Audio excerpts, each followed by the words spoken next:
NEET 2026 का जो exam हुआ था, उसका रिज़ल्ट तो आज आ गया। आप सभी लोगों को बहुत-बहुत शुभकामनाएँ, क्योंकि आप भविष्य के डॉक्टर बनने वाले हैं। और वैसे जो डॉक्टर्स जो इस बार किसी न किसी कमी के कारण से चूक गए, उन्हें जो उम्मीदें थीं, वो शायद पूरी नहीं हो पाई। कहीं न कहीं कुछ कमी रह गई, जिसकी वजह से आपको ये सोचना पड़ रहा हो कि आगे हम क्या करें?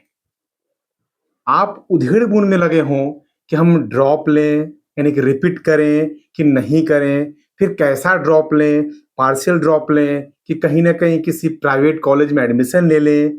इन सभी तरह के सवाल यदि आपके मन में उठ रहे हैं, तो उन सवालों के जवाब के लिए यह हमारा वीडियो अंत तक ज़रूर देखिएगा। उन सभी तमाम सवालों के जवाब आपको इस वीडियो के माध्यम से मैं देने की कोशिश करूंगा। नमस्कार दोस्तों, मैं हूं डीपीएम सर दिव्य प्रकाश मिश्रा और स्वागत है आप सभी का हमारे चैनल मेंटो गेम पर। मेंटो गेम जहां मिलती है आपको मेंटोरशिप एंड केमिस्ट्री दोनों एक साथ। तो बच्चों, सबसे पहले मैं आपको बता दूं कि नीट 2026 के एग्जाम में आप दो बार अपियर हुए। एक बार नीट एग्जाम हुआ मई में, फिर दोबारा एक रीनीट हुआ जून में। इन दो एग्जाम्स में बैठने के बाद आप इतना तो समझ में आपको आ गया होगा कि आखिर नीट के पेपर का लेवल क्या होता है। मैं बात कर रहा हूं स्पेशली रिपीटर्स के लिए, ड्रॉपर्स के लिए। तो हो सकता है कि आपका यह पहला ड्रॉप हो, दूसरा ड्रॉप हो, तीसरा ड्रॉप हो या चौथा ड्रॉप हो। तो आप अब क्या करें? आखिर क्या ऐसा कुछ करें कि जो आपके भविष्य के लिए फ्रूटफुल हो? क्योंकि बच्चों, मैं आपको बता दूं, हो सकता है कि आप पैसा अर्न कर लेंगे, पैसा आपके पास आ जाएगा, लेकिन जो समय आपके हाथ से निकल जाएगा ना, उस समय को आप वापस नहीं ला सकते हैं। क्योंकि समय एक विद्यार्थी के लिए सबसे बड़ा अमूल्य धन होता है, जिसका मूल्य आप लगा ही नहीं सकते हैं। तो सबसे पहले मैं आपको बताता हूं कि आप अगर लेना चाहते हैं ड्रॉप या रिपीट करना चाहते हैं, तो आप शांत मन से अपने पास बैठिए, अपने पास बैठिए, खुद के पास बैठिए। खुद से सवाल कीजिए कि क्या आपके पास कोई बैकअप प्लान भी है? अगर आपका ये दूसरा, तीसरा या चौथा ड्रॉप है तो। कि अगर आपके करियर में ये 2-3 सालों का बैकअप जो बैकअप मिलेगा, जो गैप मिलेगा, उस गैप को फिल करने के लिए आपके पास कोई प्लान है क्या? या आपका जो प्रिपरेशन है वो उस तरह का है क्या? 4 सब्जेक्ट आपके नीट एग्जाम में पूछे जाते हैं, फिजिक्स, केमिस्ट्री, बॉटनी, जूलॉजी। उन 4 सब्जेक्ट में आपका अगर बायोलॉजी बहुत ही अच्छा है, तो आप सिर्फ 2 विषय पर ही ध्यान दें। कंटेंट्स की कमी आजकल नहीं है। ऑनलाइन क्लासेस हैं, लाइव क्लासेस हैं, ऑफलाइन क्लासेस हैं। आप जिस भी माध्यम से जैसे भी चाहें स्टडी को कर सकते हैं। तो सबसे पहले आप ये दिमाग में रखें कि हमें किस रिसोर्स को अब चूज करना है, कैसे रिसोर्स को चूज करना है, क्या कमी रह गई है, उस कमी को कैसे दूर करके और हमें फिर अगले साल मेडिकल कॉलेज में जाना ही जाना है।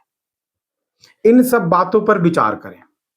अगर आपके मन से आवाज निकल रही है कि हां, आप इन 2 विषय की तैयारी करके, बाकी 2 विषय का रिवीजन करके आप एग्जाम को क्रैक कर सकते हैं, तो जस्ट गो अहेड। बट अगर आपको लगता है कि नहीं, नीट भी मुझे करना है और साथ में कुछ और आप चाह रहे हैं, तो मेरा पर्सनल सजेशन आपके लिए यही होगा कि कोई भी वोकेशनल कोर्स या कोई भी प्रोफेशनल कोर्स, या आपकी इच्छा हो तो ट्रेडिशनल कोर्स भी लेकर के आप पार्शियल ड्रॉप भी कर सकते हैं। लेकिन जिस भी तरह का आप ड्रॉप लें, तन, मन और धन से समर्पित होकर आपको नीट की तैयारी करनी होगी।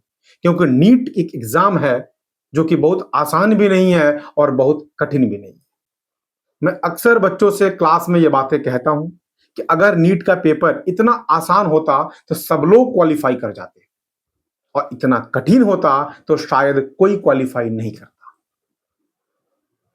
तो मेरे फ्यूचर डॉक्टर्स और प्रेजेंट डॉक्टर्स, आप सबके लिए मैं यही कहना चाहूँगा कि पूरी तरह से सोच विचार करके, ये नहीं कि फ्रेंड ले रहा है ड्रॉप तो मैं भी ले लेता हूँ, वो ले रहा है ड्रॉप तो मैं भी ले लेता हूँ। नहीं, प्रोफेशनल लाइफ में करियर गैप भी एक बहुत बड़ा मायने रखता है।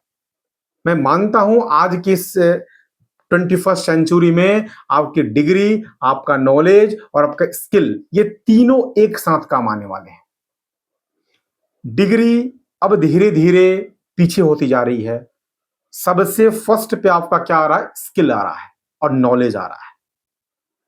तो उस स्किल और नॉलेज के साथ आप प्रिपरेशन करते हैं, चाहे आप मेडिकल कॉलेज में चले भी जाएं और वहां जाने के बाद भी अगर आपने सिर्फ डिग्री लिया, नॉलेज नहीं लिया, स्किल नहीं लिया, तो फिर वो डिग्री भी किसी काम की नहीं रहेगी। क्योंकि आने वाले समय में फिर आपको देखने को क्या मिलेगा? एमबीबीएस बेरोजगार। मैं मेरा ये इंटेंशन नहीं है कि मैं किसी भी एमबीबीएस वालों को कुछ कहूं, लेकिन जो समय वार्न कर रहा है, जो रिपोर्ट्स आ रही हैं, उन रिपोर्ट्स को देख करके ये बात मैं कह रहा हूं। इसलिए प्यारे बच्चों, आप सब बहुत सोच समझकर किसी मेंटोर से डिस्कशन करके आप ये डिसीजन लें, क्योंकि एक डिसीजन आपके भविष्य का निर्माण करेगा। एक छोटा सा डिसीजन आपके फ्यूचर को आबाद करेगा, आगे बढ़ाएगा। तो आप अपने पास बैठे, अपने आप से पहले बातें करें, फिर जो आपके सीनियर्स हैं, आपके पेरेंट्स हैं, आपके टीचर्स हैं, आपके मेंटोर्स हैं, उनसे बातें करें और तब एक डिसीजन लें और उस डिसीजन को लेने के बाद आगाज करें और अंजाम तक पहुंचाएं। बीच-बीच में आपको डिमोटिवेशन भी आएगा, बीच-बीच में आपको कभी-कभी लगेगा कि मैं क्यों शुरू किया? मेरे से नहीं हो पा रहा है। तो बस यही सेंटेंस रिपीट कीजिएगा कि मैं शुरू क्यों किया था? जब शुरू किए हो तो आगाज से अंजाम तक पहुंचाओ, मंजिल तुम्हें मिलेगी। बहुत-बहुत धन्यवाद। जय हिंद।